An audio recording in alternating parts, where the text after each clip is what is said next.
आदतों का फंदा। आदतें कैसे विकसित होती हैं? हम इंसान रोजमर्रा के कई काम ऑटोमेटिक करते हैं, जैसे ब्रश करना, नहाना, नाश्ता करते करते टीवी देखना या न्यूज़पेपर पढ़ना। कुछ काम इतने ऑटोमेटिक होते हैं कि जाने अनजाने हम उस काम को रोज दोहराते हैं, और ऐसे लगातार काम को आदतें कही जाती है। काम करने के क्रम को एक ऑटोमेटिक रूटीन में बदलने की प्रक्रिया को चंकिंग कहा जाता है। ये सभी प्रकार की आदतों का आधार है। आदतें हमारे दिमाग की एनर्जी बचाने और सभी कामों को कुशलता पूर्वक करने में मदद करती है। पहले पहले कोई भी मुश्किल कम करने में ज्यादा मेहनत और ज्यादा दिमाग की खर्च होती है। शुरू में हमें ज्यादा ध्यान लगाना पड़ता है और ज्यादा मेहनत भी करनी पड़ती है, पर जैसे जैसे हम उस काम को दोहराते हैं तब हमें उस काम की आदत पड़ जाती है और कम मेहनत और ध्यान लगा के भी वो काम हो जाता है। एक रिसर्च से ये पता चला है कि ज्यादातर हमारे दिन भर के काम में से 40% काम हम अपनी आदतों के हिसाब से करते हैं। आदतें बनती कैसी हैं?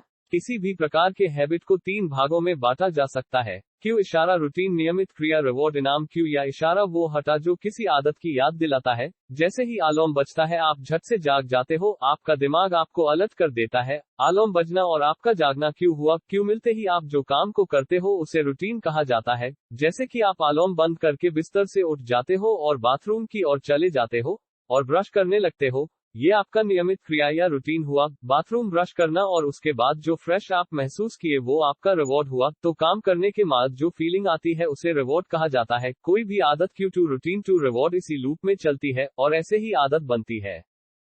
2. मस्तिष्क की इच्छा। नई आदतें कैसे विकसित करें?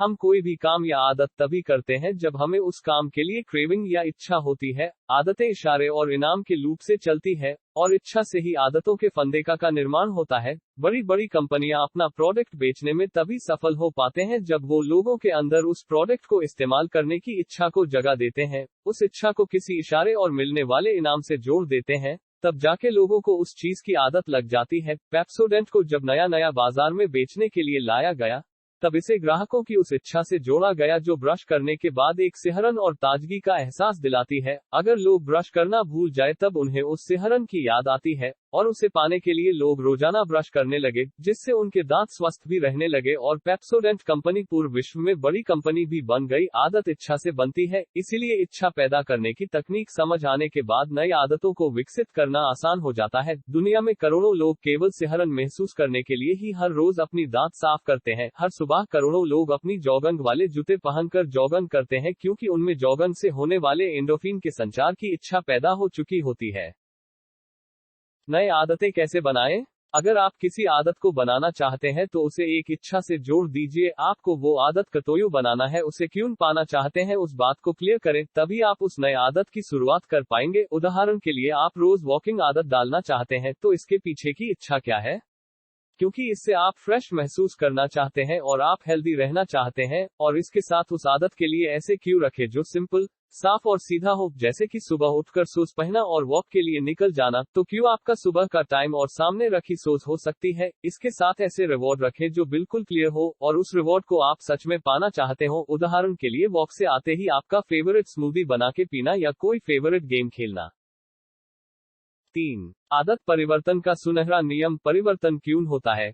किसी आदत को पूरी तरह से छोड़ा नहीं जा सकता है, खासकर किसी बुरी आदत को छोड़ना मुश्किल होता है, पर अच्छी खबर यह है कि किसी भी बुरी आदत को एक अच्छी आदत से बदला जा सकता है। आदत बदलने का सुनहरा नियम यह है कि क्यू और रिवॉर्ड को समान रखते हुए बस रूटीन को बदल दे। उदाहरण स्वरूप, कई लोग जब तनाव में होते हैं तब वो सिगरेट या शराब पीने लगते हैं, क्योंकि सिगरेट या शराब के बाद मिलने वाली रिलैक्सेशन ही उनका रिवॉर्ड होता है। तो ऐसे में जब कोई तनाव वाली परिस्थिति आती है तब उन्हें सिगरेट या शराब पीने की लालसा होती है। तो इस लत को छुड़ाने के लिए रिसर्चर ने उन लोगों को ऐसी एक्टिविटी करने के लिए कहा जिससे उन्हें सेम तरह की रिलैक्सेशन महसूस हो, और वो एक्टिविटी था मेडिटेशन या पुश अप करना या फिर किसी ऐसे व्यक्ति से बात करना जिससे उन्हें अच्छा लगे। ऐसे कई रिसर्च में लोगों की बुरी आदतों को अच्छी आदतों से बदला गया है और लोग एक बेहतर जिंदगी जीने में सफल हुए हैं। तो अगर आप कोई आदत को छोड़ना चाहते हैं तो उस आदत के इशारे को पहले समझे कि कब उस आदत की लालसा होती है और इस आदत को दोहराने के बाद कैसा महसूस होता है। तब उस इशारे और इनाम को समान रखते हुए आप अपनी नियमित क्रिया को बदल दें, यानी कुछ ऐसे काम को करें जिससे आपको समान रिवॉर्ड मिलती है। इससे फिर आपको उस बुरी आदत से छुटकारा मिल जाएगा। 4. मूल आदतें या पॉल ओकनेल की यशोगाथा। कौन सी आदतें सर्वाधिक महत्व रखती है?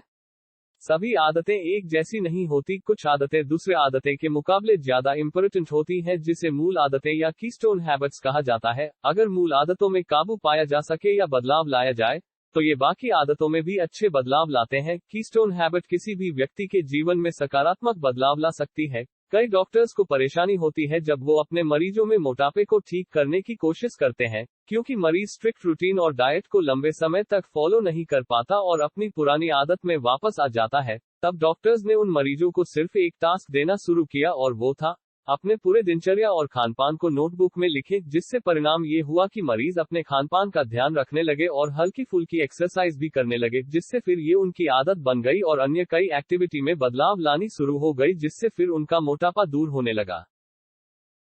मिलते हैं अगला वीडियो में, तब तक के लिए धन्यवाद।